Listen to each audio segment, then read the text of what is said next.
What's up, witches? It's the Undercover Witch, and today we're doing our fire sign readings. This one is for Sagittarius. So, let's get out your stuff. We are going to be doing tarot. We're going to do 3 lines for Rose. And we'll pull some oracle on the end as well. This is the first time I'm doing this, so if you don't know, I have a podcast over on Podbean where we talk about spiritual stuff and witchcraft. If you are here and you're watching this for your moon, Venus, rising, that's going to be a whole different video. So I'm really focusing on sun signs. So this is going to be our Sagittarius sun signs. If you are interested in your Venus, moon, rising, Venus is going to be the 2nd week of the month. 3rd week of the month is going to be moon, and 4th week of the month is going to be rising signs. And that way we just get a better read for everybody. You don't have to guess what message is for you, what message is for the sun sign. So that being said, if you feel like you are very, very called to this reading, please watch it. I am never going to deny that from you. That is your choice. That is your guides talking to you. They say, you know what? You're vibing with the same energy as these people. You need to go check out what they're talking about. All right, Sagittarius. What we've got here is the Hermit, 5 of Wands reversed, 7 of Cups, 9 of Cups reversed. If you don't already know, I do read reversed readings, but I interpret it more as a internal versus external struggle. We have reversed 5 of Swords, Page of Wands, Ace of Swords, 2 of Wands, reversed 2 of Pentacles, reversed 5 of Pentacles, reversed the Emperor, and 2 of Swords. So let's begin. Our first week, we're beginning with the Hermit, the 5 of Swords, and the 2 of Pentacles. So we're having some kind of instance where you're trying to hold yourself together. It feels like you've been burdened with a lot of things. This Hermit card to me really has that 10 of Wands energy where you feel like you're holding so much on your back, and we see that here. But you're also holding a lot of things that you've harvested, a lot of things that you've learned. You have to learn how to release some of your good things just like you release your bad things. I know that sounds crazy, but think about all the gifts you've gotten. Think about all of the awesome, cool things that you bought that you don't use anymore. Even though they're really cool, sometimes you just don't have the space for it and you're done with it and you can get rid of it. It's kind of those kinds of stuff. You don't have to hold a good experience in your heart forever, in your mind forever.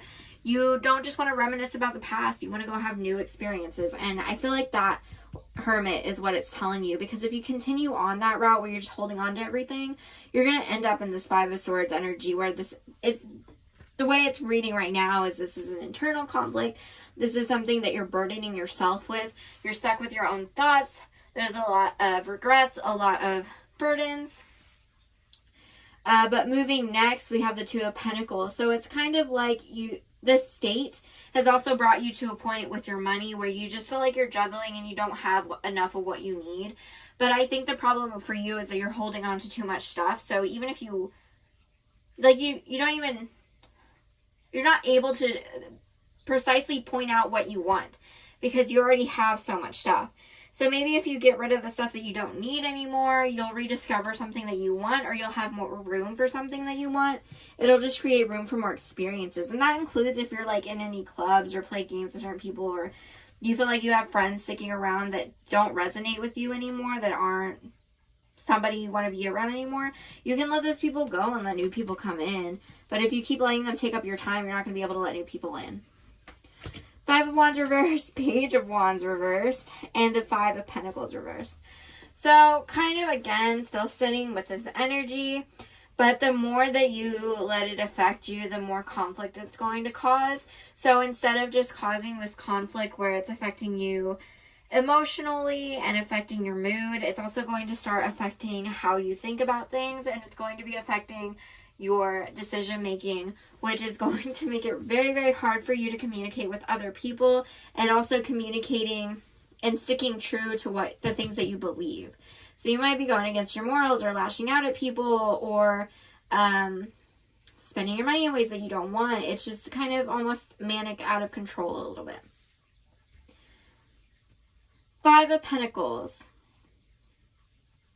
Sorry, I can't help it. Five of Pentacles. Again, this is further into that Two of Pentacles, but the Five of Pentacles is more like, now you kind of have what you need. So it's like when you don't have what you need, you feel like you're shuffling around too much. But when you have more than what you need, it feels like a burden. Because you don't know what to do with it. If you have $2, you feel okay. It's like, well, you know what? I'm just going to go buy a drink. It's like all the burden is lifted a little bit because you're just like, well, I don't have anything anyway. It's fine. But when you have the Five of Pentacles, when you have more than what you need, you feel like you have too much responsibility. Well, I have $500 and I have debts I need to pay off and I have this and I have that. But you need to focus on taking care of yourself first so that you can build up that ability to take care of everything. And again, this is that third week. So the second week, third week, Seven of Cups.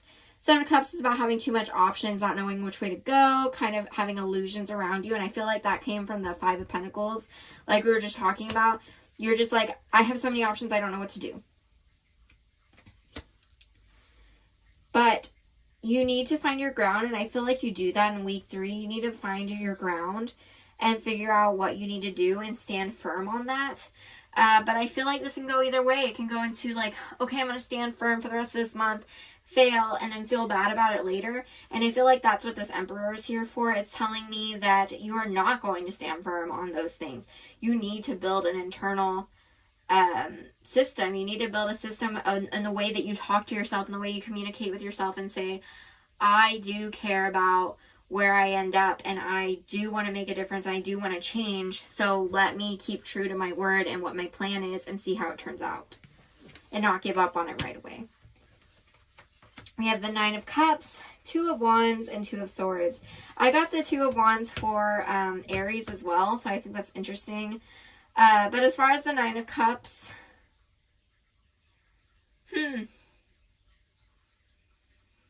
I do feel like these two cards together is almost like that cycle. But it can be interpreted, like these two things can be interpreted two ways, and I kind of think that's interesting. I kind of am interested to see what your next reading is going to be about, since this covers your Venus sign. Has to do with love and money. So next week, go check what that reading is going to be, because this kind of leaves it up in the air. It's saying either you've taken that part of yourself that wanted to make a change and you're like, forget it, or you've taken the part of yourself that had doubts and you're like, you know what, I'm not listening anymore, I'm going to do what I need to do. And both of those are important. Both of those are strength. Both of those are strong. It's just depending on which way you go, because the Two of Wands represents, similar to that Two of Pentacles, it's kind of walking through something, but also being able to stay balanced in the direction that you want to go. So I feel like maybe you have an idea of what you want to do by that point. I just don't know what you pick. And then the Two of Swords is you kind of feel blinded. So maybe you decided what you want to do, you just don't know what the next step is. And that's kind of where I see you left off. Let's go ahead and pull some cards from our Kyle Gray Oracle cards, Angels and Ancestors. We have the Stag, Trust and Thrive, in reverse. Ooh, so you need to trust your instincts. I got the Elder in the same spot too. Move beyond ancestral patterns. And this one, sorry, this one I just dropped. I didn't mean to. Okay. Shapeshifter, transform and unveil your gifts, and star ancestors, follow the voice of your soul.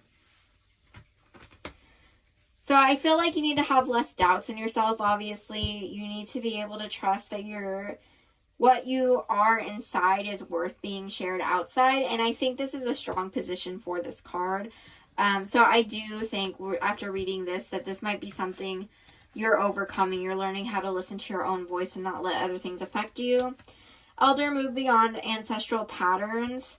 For this one, I really, really think that it has to do with that struggle. If you've been having trouble with money, it may be something that you learn from your parents, and they learn from their parents, and they learn from their parents. And you're kind of that cycle breaker coming here and making change to that. You need to be able to unveil your gifts, which could be what you've learned from your own life and also what you've learned from your ancestors' life and how you want to change. Being that person who can see those multiple different perspectives. Just take a look at that card here. And then last, star ancestor, follow the voice of your soul. So, above all else, even if there's times where you have elders and things and people looking at you from beyond or even in your life, remember to follow yourself first. Don't let the voice of dead people overrule what you think is right for you. Listen to your higher self. Listen to you.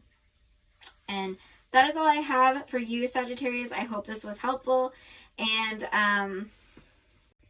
don't forget to come check out your Venus sign next week. And if you're interested, go check out my podcast. It's on Podbean. I also upload here, sometimes with video, sometimes with just audio. But go ahead and go check that out.